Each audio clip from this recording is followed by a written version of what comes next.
नमस्ते बच्चों। इस वीडियो में हम लोग क्लास 10 का जो बायोलॉजी है उसका पहला चैप्टर लाइफ प्रोसेस को ज़रा एक झलक में ज़रा दिखाना चाहते हैं, हम आपको बताना चाहते हैं। तो चलिए सीधा वीडियो को स्टार्ट कर रहे हैं, बाकी बातें बाद में कर लेंगे। क्योंकि जिससे आप लाइफ प्रोसेस स्टार्ट कीजिएगा, सबसे पहले आपको यहाँ पर कुछ बेसिक कहानियाँ दिया गया कि आप चैप्टर में पढ़ने वाले क्या हो और लाइफ प्रोसेस होता क्या है, इस तरह की कुछ बातें। जैसे लाइफ प्रोसेस का डेफिनेशन आप पूछेगा तो ये रहा डेफिनेशन।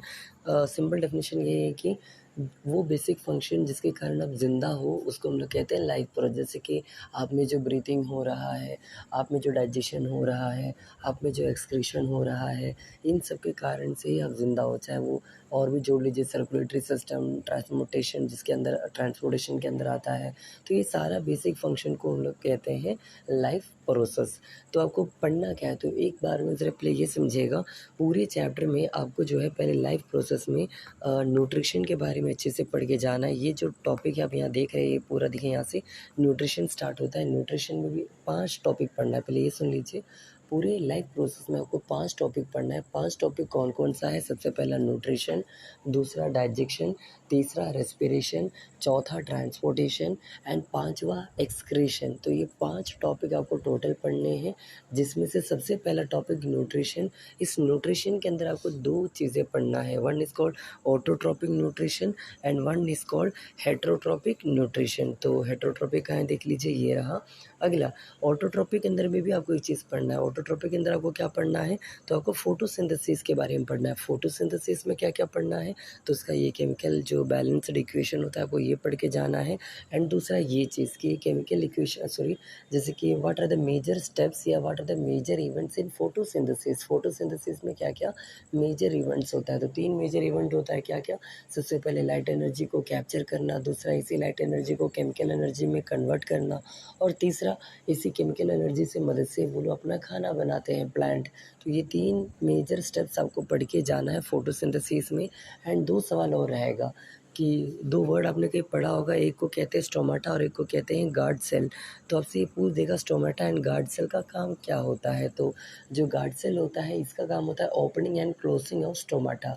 स्टोमाटा पाया कहाँ जाता है, लीव्स में पाया जाता है। तो जो लीव्स होता है उसमें जो स्टोमाटा होता है उसका ओपनिंग एंड क्लोजिंग कौन करता है, ये आपका गार्ड सेल करता है। लेकिन स्टोमाटा का काम क्या होता है, ये करता है आपका, जैसे कि होता है ना taking in of food, water का जो मूवमेंट होता है, एक्सेस वाटर को निकालने का जो प्रोसेस होता है ट्रांसपिरेशन, वो यहीं से होता है। या तो exchange of gases O2 and CO2 का जो एक्सचेंज होता है वो भी आपके स्टोमाटा से होता है। तो आपको स्टोमाटा के बारे में पढ़ के जाना है, गार्ड सेल के बारे में पढ़ के जाना है, और आपको जो बोले ये 2 चीज़ें केमिकल इक्वेशन पढ़ के जाना है, और आपको ये फोटोसिंथेसिस का मेन इवेंट्स पढ़ के जाना है। तो ये सब आता है किसके अंदर, ऑटोट्रॉपिक न्यूट्रिशन के अंदर। इसके अलावा हेटरोट्रॉपिक में अगर आप आते हैं तो यहाँ पर आपको 4 चीज़ें, 3 नाम पढ़ के जाना है, 3-4 नाम, जैसे कि holozoic nutrition, saprophytic nutrition and parasitic nutrition. ये हम अपने मन से नहीं बोल रहे, सब यहाँ पर लिखा हुआ है, आप ढूँढेंगे तो आपको ये सब मिल जाएगा। फंगी वंगी जो होता है ये डेड ऑर्गेनिज्म सैप्रोफाइटिक को रिप्रेजेंट करता है, ये पैरासिटिक न्यूट्रिशन को रिप्रेजेंट करता है, कसकट्टा, टिक्स, लीचेस, टिपवर्म, अमरबेल, ये सब। एंड एक होता है जो होलोज़ोइक न्यूट्रिशन, जिसमें वो पूरा ऑर्गेनिज्म को खा लेगा और बाद में उससे क्या करेगा, जो वेस्ट होगा उसको हटा देगा। जैसे कि अमीबा बेस्ट एग्जाम्पल है होलोज़ोइक न्यूट्रिशन का। और उसका जो प्रोसेस है जिससे वो खाना एनगल्फ करता है, लेता है, इस प्रोसेस को कहते हैं एंडोसाइटोसिस या तो फैगोसाइटोसिस। तो आपको यहीं पर वही चीज़ पढ़ना है, अमीबा। और एक अमीबा के बारे में देखिए, यहाँ पर अमीबा के बारे में दिखाई देते, एक मिनट, यहाँ देख रहे हैं अमीबा के बारे में, यहाँ लिखा हुआ है अमीबा। ये अमीबा के बारे में आपको पढ़ना है, और नीचे पैरामीशियम के बारे में पढ़ना है। तो 2 ऑर्गेनिज्म का डाइजेशन कैसे होता है आपको ये पढ़ना है। न्यूट्रिशन मतलब कैसे वो लोग यूज़ करते हैं, निकालते हैं, आपको ये पढ़ना है। ह्यूमन बॉडी में न्यूट्रिशन मतलब भाई डाइजेशन में आप आ चुके हैं, ह्यूमन डाइजेशन को आपको अच्छे से पढ़ के जाना है, क्योंकि इसमें लगभग 15 से भी ज़्यादा आपको फंक्शंस दिया गया है। जैसे कि बाइल जूस का फंक्शन, पैंक्रियास का फंक्शन, स्टमक का फंक्शन, गैस्ट्रिक जूस का फंक्शन, इसका फंक्शन, उसका function, peristaltic movement, sphincter muscle. तो बहुत सारे नाम आपको दिया गया, तो आपको ये सारी चीज़ों का फंक्शन पढ़ के जाना पड़ेगा। मतलब इन शॉर्ट आपको अच्छे से डाइजेशन वाला ये पोर्शन पढ़ के जाना पड़ेगा। इवन डायग्राम बनाने के लिए पूछ दिया जाता है तो आपको डायग्राम बनाना भी आना चाहिए। तो ये सारी चीज़ें आपको डीप में पढ़ के जाना है। और कुछ इनडायरेक्ट सवाल भी पूछ देगा, जैसे यहाँ पढ़ लीजिए, इनडायरेक्ट सवाल ये है कि स्मॉल इंटेस्टाइन जो होता है ये कंप्लीट डाइजेशन करता है, it is the longest part कहा जाता है। देन ये भी पूछ दिया जाता है कि एनिमल जब जो कार्निवोरस होता है, मतलब जो मांस मछली खाते हैं, फ्लेश मीट, उनको डाइजेशन में कम टाइम लगता है, जबकि जो घास फूस जो खाते हैं हेर्बिवोरस ऑर्गेनिज्म, उनको टाइम टेक ज़्यादा लगता है खाना पचाने में। ऐसा क्यों? तो आंसर है, जो हेर्बिवोरस होता है वो सेल्यूलोज चिबाते हैं, जबकि जो फ्लेश मीट होता है वो जल्दी गल जाता है। तो ये सब यहाँ लिखा हुआ भी है, बार बार कह रहे हैं हम अपने मन से नहीं बता रहे, तो आपको ये सारी चीज़ें यहाँ पर पढ़ के जाना है। लिखा हुआ है, देखो ढूंढना पड़ेगा बस वही है। ओके, अलग अलग जगह पर ये चीज़ें लिखा हुआ है। देन अब आगे बढ़ते हैं यहाँ पर। तो रेस्पिरेशन से रिलेटेड कुछ सवाल आपको पूछेगा, जैसे कि सबसे पहले रेस्पिरेशन का डेफिनेशन आना चाहिए आपको, जिस तरह न्यूट्रिशन का डेफिनेशन भी आपको आना चाहिए। What is nutrition? The process of intake of food and converting it into energy. खाना लेना और उसको एनर्जी में कन्वर्ट करना, इसे वो कहते हैं न्यूट्रिशन। रेस्पिरेशन क्या होता है? जब आप सांस लेते हो और ये सांस आपके अंदर जाके ये एनर्जी प्रोडक्शन में जब काम करे, या मतलब केमिकल सिंथेसिस में जब काम करे, इसको आप लोग कहते हो रेस्पिरेशन कहते हैं। तो इतना बचकाना तो नहीं पूछेगा, लेकिन हाँ ये पूछेगा कि एनाएरोबिक रेस्पिरेशन और आयरोबिक रेस्पिरेशन में डिफरेंस क्या होता है। तो आयरोबिक रेस्पिरेशन जो होता है in the presence of oxygen, जब ऑक्सीजन के प्रेजेंस में जब ब्रीथिंग हो, सो रेस्पिरेशन हो, उसको आयरोबिक रेस्पिरेशन। और जो उसके एब्सेंस ऑफ ऑक्सीजन में हो, तो उसको हम लोग कहते हैं एनाएरोबिक रेस्पिरेशन। कौन करता है? तो east, bacteria and muscle cells, ये सब इसके आंसर है। And in presence of oxygen क्या है? तो ह्यूमन बॉडी, मतलब हम लोग, है ना। तो ये सब लिख के आपको आना है। एक और चीज़ के अंदर आपको पढ़ना है, वो है कुछ ना, एक स्ट्रक्चर दिखाते, पहले ये पढ़ लीजिएगा कंफर्म, ये वेरी इंपॉर्टेंट है। इसको कहते हैं glucose breakdown of glucose by various pathway structure. तो ये आपसे ये स्ट्रक्चर, ये पाथवे का, ये स्ट्रक्चर का, ये फ्लो चार्ट का, ये आपसे वेरी इंपॉर्टेंट ये पूछ देगा कि ग्लूकोज जो है पायरूवेट में कन्वर्ट होता है कहाँ पर? साइटोप्लाज्मा में कन्वर्ट होता है। फिर इसी पायरूवेट से जो है ये प्रोडक्ट, तीनों का प्रोडक्ट जो दिया गया, ये तीनों प्रोडक्ट पढ़ के जाइएगा।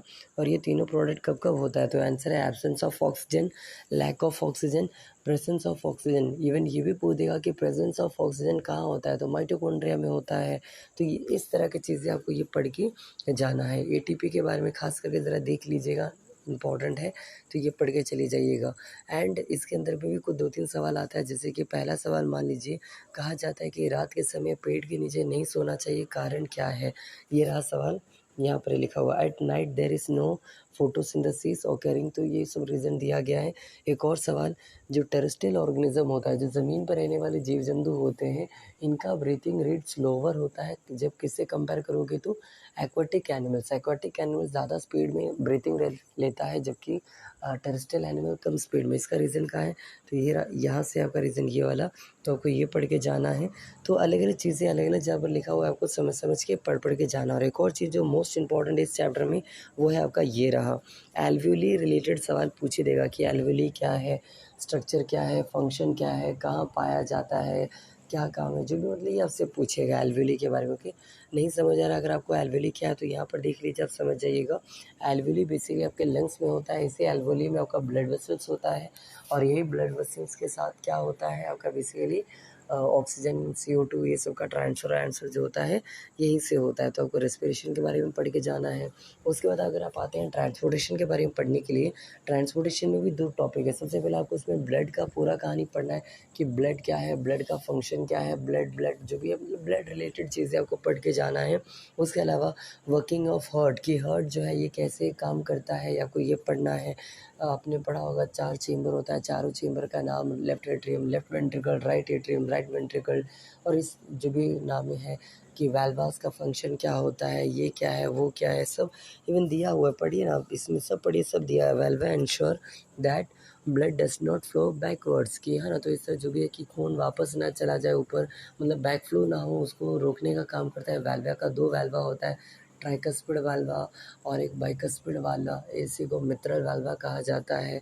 तो इस तरह अलग अलग अल्टरनेट नाम भी है। देन ये जो चीज़ आप देख रहे हो, ये स्ट्रक्चर, इसको हम लोग कहते हैं डबल सर्कुलेशन।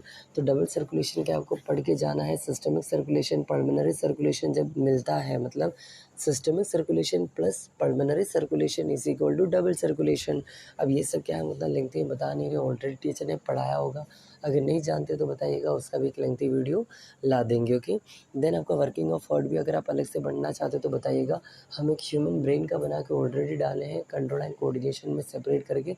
उसी तरह एक दिन हर्ट का अलग से एक वीडियो बना के डालेंगे, जो कि हर्ट रिलेटेड जो भी बातें हैं सब उसमें रहेगा। नेक्स्ट पॉइंट आपका यहाँ पर ये है कि ये दोनों टॉपिक जैसे आप पढ़ लीजिएगा, आगे आपको ये डिवाइस का नाम पढ़ के जाना है, और ये नॉर्मल जो ब्लड प्रेशर रेट होता है ये कितना होता है, एंड ये 2 शब्द भी पढ़ के जाइएगा। सिस्टोल एंड डायस्टोल क्या होता है? सिस्टोल जब हार्ट आपका वो सिकुड़ता है, कॉन्ट्रैक्ट होता है, एंड डायस्टोल जब हार्ट आपका फूलता है, मतलब उसको रिलैक्सेशन कहा जाता है। लब डब ये इसका टोन होता है, लब डब जो भी होता है इसे आप लोग हार्ट बीट कहते हो। बहुत कुछ कहानियाँ हैं इसके अंदर। और उस डिवाइस का नाम क्या है जिससे आपका ब्लड प्रेशर नापा जाता है? तो उस डिवाइस का नाम है स्पैग्मोमैनोमीटर। लिखा होगा यहाँ पर, देखिए ये रहा नीचे, यहाँ लिखा हुआ है स्पैग्मोमैनोमीटर। तो ये सब बस पढ़ लीजिए। एंड इसके अलावा आपके ब्लड वेसल्स के बारे में पढ़ के जाना है। ब्लड वेसल्स में 3 होता है, आर्टरीज, वेन्स, कैपिलरीज होता है। तो ये तीनों के बारे में आपको पढ़ के जाना है। तीनों क्या क्या है, कैसा है, क्या नहीं है, जो भी है तीनों का फंक्शन पढ़ लीजिएगा। प्लेटलेट जिसको ब्लड क्लोटिंग में काम आता है, इसके बारे में ज़रा पढ़ लीजिएगा। लिम्फ, जिस तरह आपके बॉडी में ब्लड सर्कुलेट करता है उस तरह लिम्फेटिक सिस्टम में लिम्फ सर्कुलेट करता है। तो लिम्फ क्या है यहाँ पर दिया गया, पढ़ लीजिए, इसके बारे में पढ़ लीजिएगा, इंपॉर्टेंट है। देन जिस तरह ह्यूमन बॉडी में ब्लड ट्रांसपोर्ट होता है, प्लांट में भी तो कुछ ट्रांसपोर्ट होता होगा। तो वो क्या ट्रांसपोर्ट हो रहा है, कौन कर रहा है? जैसे कि जाइलम फोइलम का नाम पढ़े होंगे कभी आपने। जाइलम का काम वाटर एंड मिनरल्स का ट्रांसपोर्टेशन होता है, जबकि फोइलम का काम फूड ट्रांसपोर्टेशन होता है। वो सब यहाँ दिया गया है आपको इसी के अंदर, तो आपको यहाँ से भी वो पढ़ के जाना है। ओके, तो ये भी हो जाएगा, यहाँ से आप कर लीजिएगा। देखिए ये रहा जाइलम फोइलम। इसके बाद वही है, डिटेल में दिया गया था आपको, डिटेल में जाइलम फोइलम का डिफरेंशिएट कम से कम पढ़ लीजिएगा। इसके अलावा लास्ट टॉपिक जो है इस चैप्टर उसका नाम है एक्सक्रीशन। एक्सक्रीशन के बारे में अगर आप पढ़िएगा तो इसमें आपको ह्यूमन का जो किडनी वाला जो स्ट्रक्चर है, ये जो स्ट्रक्चर दिया गया है आपको ये स्ट्रक्चर पढ़ के जाना है, बनाना आना चाहिए, पूछ दिया जाता है तो स्ट्रक्चर बनाना सीख लीजिएगा। एंड इसके अलावा यूरिन फॉर्मेशन कैसे होता है, मतलब एक नाम है नेफ्रॉन्स, नेफ्रॉन का स्ट्रक्चर दिया गया आपको, वो भी पढ़ लीजिएगा। नेफ्रॉन का स्ट्रक्चर एंड यूरिन फॉर्मेशन कैसे होता है आपको वो पढ़ना है। यूरिन फिल्ट्रेशन कैसे होता है, कौन करता है, और किडनी का शेप क्या है, किडनी के बारे में बेसिक नोट्स पढ़ लीजिएगा। एंड इसके अलावा प्योर ब्लड को बनाने का जो मतलब इम्प्योर ब्लड को निकालना और प्योर ब्लड को वापस बॉडी में डालने वाले प्रोसेस को क्या कहते हैं, इसका नाम यहाँ पर दिया गया है, तो आप ये भी पढ़ लीजिएगा। तो यही सब है इतना पढ़कर। और प्लांट में कैसे एक्सक्रीशन होता है, प्लांट कैसे वेस्ट मटेरियल को निकालता है, कहाँ कहाँ से निकालता है, कौन कौन से रूप में निकालता है, तो आपको ये पढ़ना है। और इस तरह का ये जो चैप्टर रहेगा फिनिश हो जाएगा। इस तरह 13 मिनट में हमने वीडियो को कवर किया। आई होप आपको वीडियो अच्छा लगा होगा। अगर समझ आया और डिटेल में समझना चाहते, क्योंकि देखिए ये सब बहुत ही लेंथी वीडियो है, चैप्टर से हम उतना लेंथी बना नहीं रहे, बस हम समझा रहे हो कि। एंड ऑलरेडी आपका ये चैप्टर कंट्रोल एंड कोऑर्डिनेशन का 2 वीडियो डाले हैं, एंड एक आपका हाउ टू ऑर्गेनिज्म रिप्रोड्यूस का 4 वीडियो डाले हैं। तो देखिए बाकी चैप्टर भी कैसे हम पढ़ाए हैं या बताए हैं। आपको प्लेलिस्ट क्लास 10 में बस जाना है। और अगर वीडियो अच्छा लगे, चैनल अच्छा लगे तो सब्सक्राइब कीजिएगा, लाइक कीजिएगा, जो भी है ये सब जो बाकी बोलते हैं बस वही सब। ओके, तो बस इतना ही। आई होप आपको अच्छा लगा। Okay, thank you.